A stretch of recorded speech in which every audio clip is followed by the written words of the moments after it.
Olá, sejam bem-vindos. Sou o professor Jorge Oliveira, do Instituto Federal de Roraima, dando continuidade a uma série de vídeos sobre diagramas da UML. Na aula de hoje, continuando sobre falar sobre casos de uso. Vou utilizar um material da PUC do Rio, tá? Do Laboratório de Engenharia de Software. O link vai estar disponível na descrição. Então, continuando aqui essa aula, né? Nós vamos falar sobre, trazer mais informações, exemplos sobre os diagramas de caso de uso. Então, relembrando, os diagramas de caso de uso podem ser utilizados como uma técnica de modelagem.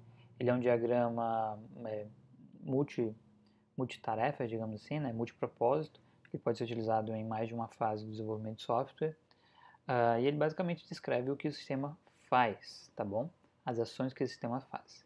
Tá bom? Sequência de eventos de um ator que usa para completar um processo, tá? Um documento narrativo. Por que ele é um documento? Porque apesar de ser uma representação gráfica, visual, né, um diagrama, ele também é complementado por uma documentação, tá bom? Então não adianta a gente ter somente as imagens, mas essas imagens elas são complementadas com essa documentação. A gente vai dar uma breve olhada sobre essa documentação. Então, o que a gente pode ter nos casos, o que a gente tem nos casos de uso? Tá? Descrevem como os usuários interagem no sistema, eles podem fazer uma revisão externa, falando sobre as funcionalidades e o comportamento desse cliente, né, com o sistema. O que ele não faz, tá? Ele não descreve como isso deve ser feito. Ele só descreve o que. Nessa definição do que e do como, né, a gente vai ter basicamente, a gente vai definir o sistema deve fazer tal coisa, tal coisa, tal coisa. Mas ele não cabe a gente descrever o passo a passo e o detalhamento de como isso deve ser implementado. De quais as tecnologias, de quais algoritmos, de quais etapas. Isso não é o papel do diagrama de caso de uso, tá bom? Para isso a gente tem outros diagramas e a gente tem outras representações, tá? Para utilizar também, beleza? Então, como a gente já viu, os diagramas eles são representados basicamente pela figura desse bonequinho palito, que são os nossos atores, vão realizar certas ações no meu sistema, tá bom? Que são os nossos casos de uso, né? E ele vai estar dentro de um assunto, dentro de um contexto. Então, a gente tem a descrição dos casos de uso, ele é como se fosse realmente um documento formal, onde a gente vai ter ele descrito o que é o caso de uso, quais são as ações, qual é o fluxo, como é que ele deve agir, enfim. Tá bom? Esses são os elementos, os atores, inicialmente. A gente tem esses bonequinhos palito, né? A gente já viu que geralmente ele é um usuário, mas ele também pode ser um sistema, né? Aqui é o exemplo de um sistema de relatório, tá? Como é que a gente faz para identificar esses atores dentro de um texto, né? Supondo que você já tenha o levantamento de requisitos pronto, né? Já tem a descrição, a solicitação do seu cliente, seu stakeholder, dentro de um texto você vai olhar principalmente para as figuras dos nossos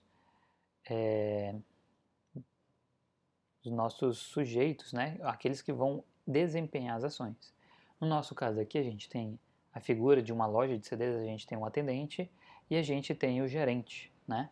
Então, essas duas figuras, elas vão representar os nossos atores.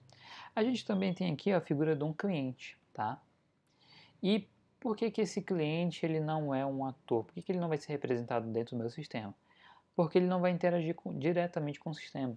É como se a gente fosse, por exemplo, num supermercado e quem faz a interação do sistema é a caixa do supermercado. Você, como cliente, você só simplesmente você fornece o CPF ali, faz o pagamento, mas na verdade quem está interagindo na maior parte do sistema, quem é o fundamental ali, é a figura, por exemplo, da pessoa que está ali no caixa, né? Então a sua figura ela pode ser descartada, digamos assim, do sistema, né? Não precisa ser representada. As ações ali elas acontecem por intermédio do atendente, né? A gente tem um caso de uso.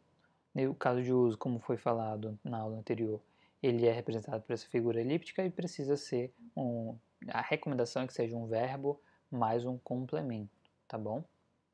E aí ele é iniciado ou por um ator ou então por um outro caso de uso, que é o exemplo dos casos de uso secundários, ou então os casos de uso por include e extend, né? Como é que a gente faz para identificar um caso de uso dentro de um texto? Eu vou simplesmente olhar para os verbos, né, principalmente para as ações que estão sendo executadas. Então eu vou analisar os verbos, por exemplo aqui, venda de discos, administrar estoque, né? E aqui eu tenho venda de disco também, mas desempenhado por atores diferentes. Então o que eu posso extrair daí? Eu posso extrair que a gente tem dois casos de uso, vender CDs e administrar estoque, né? Como é que eu vou fazer o relacionamento desses meus atores com os meus casos de uso? Basicamente, a interação mais simples é a interação de uma linha direta, né? Essa interação, ela não representa um fluxo, ou não quer dizer que a informação vai sair de um lugar ou vir de um outro lugar, só quer dizer que há essa comunicação, né, entre o ator e o caso de uso. Basicamente, a gente vai identificar quem é o ator e qual é o caso de uso que ele está relacionado, tá bom? E a gente teria essa representação. O atendente faz a venda de CDs e o gerente pode vender CDs ou então administrar o estoque, tá? Bem simples. Para tornar um pouco mais claro esse processo e evitar redundâncias, né, a gente tem a figura da generalização ou então da herança, né, onde a gente tem a figura de um pai e a gente tem a figura de um filho, onde tudo que o pai tem acesso, o filho também tem acesso, tá bom? Então a gente tem aqui o atendente e a gente tem a figura do gerente, né, que o gerente ele é uma espécie de atendente. Então o gerente ele também é um atendente e ele também pode vender CDs.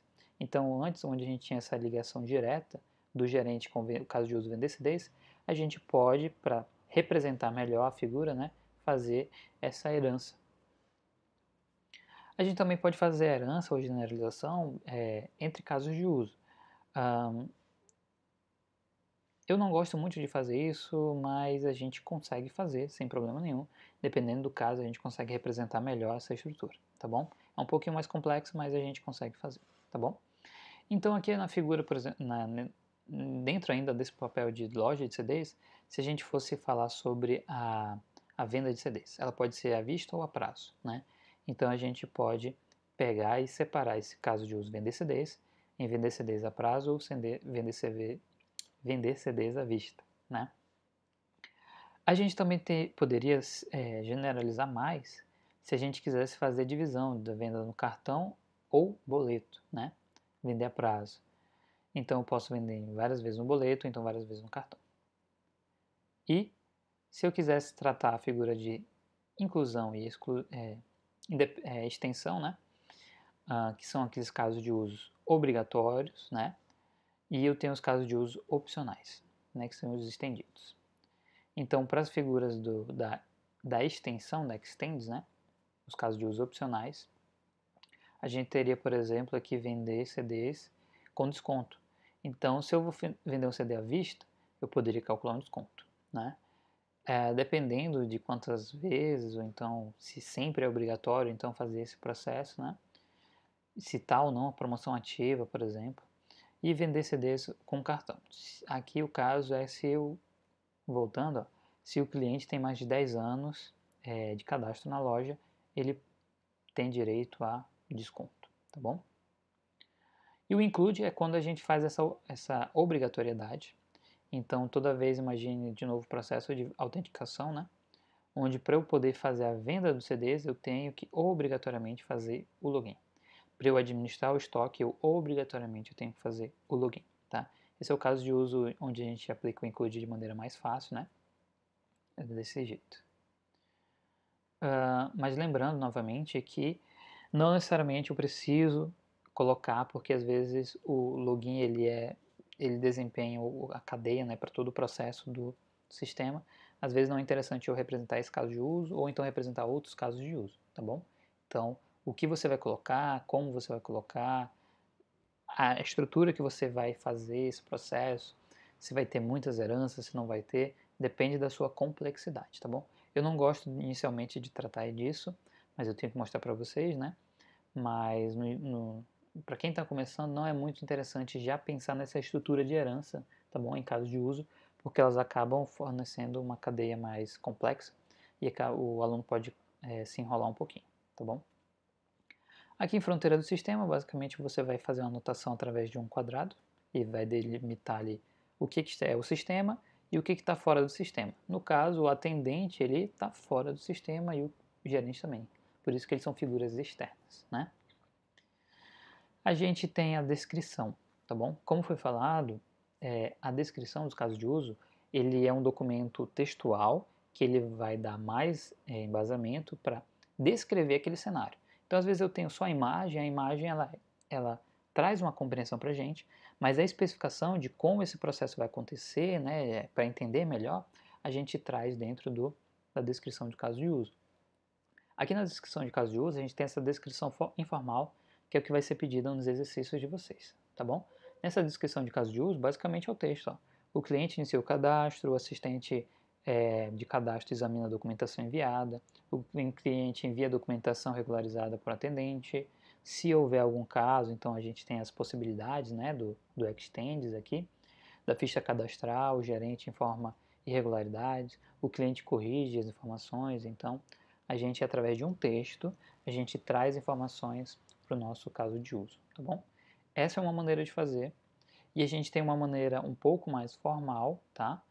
Ela é mais descritiva, ela já tem estruturas, tem tópicos, a gente consegue formalizar esse processo, apesar de estar aqui, esse aqui é o do material, a gente não vai utilizar isso, tá bom? Se fosse no ensino regular tradicional, né, de sala de aula, com mais tempo, mais ênfase, a gente passaria por uma documentação formal dessa, né, que ela é muito comum de ser utilizada também, tá bom? E a gente tem toda uma documentação onde tem os campos definidos e você vai fazer o preenchimento desses campos conforme a documentação. Então, tem um modelo formal e aí você vai descrevendo esse modelo e ali dentro você consegue detalhar melhor quais são as ações, até os passos, né? Lembrando que a gente não... Aqui a gente fala um pouquinho do como, né? Mas a gente não entra nos detalhes do sistema, de questão de algoritmos, como eu falei anteriormente, né? Das tecnologias utilizadas, né? Aqui a gente teria, por exemplo, os atores. Quem são os atores envolvidos nesse caso de uso? Então, caso de uso, vender CDs. Especificamente nesse caso de uso, eu ia descrever quem é o ator envolvido, né? Para esse caso de uso acontecer. Existe uma condição necessária que tem que ser atingida antes, né? No caso aqui, validar a senha. E eu tenho, pulando aqui também, o pós-condição, né? Depois que esse caso de uso acontecer, existe algo que deve, um outro caso de uso que deve acontecer também, né? Então eu tenho pré-condição e eu tenho pós-condição. Fluxo básico, então quais são as ações que vão ser executadas ali? Fluxos alternativos, que são mais questões de erros, telas de ajuda, né? O que vai acontecer caso esse fluxo básico não seja atendido, tá bom? E aqui a gente também tem algumas regras de negócio, então os requisitos de negócio, então os requisitos funcionais que vão estar relacionados àquela documentação, tá bom? Novamente, a gente não vai utilizar isso daqui, mas é importante salientar que isso aqui é muito utilizado dentro da engenharia de software, né, de análise de projetos e sistemas. A gente tem softwares específicos ou a gente pode fazer isso simplesmente no documento do Word mesmo, sem problema nenhum, tá bom? Então, a gente finaliza mais uma aula por aqui. Vejam a documentação, vejam a parte dos referenciais, tá bom? Um abraço a todos e até mais.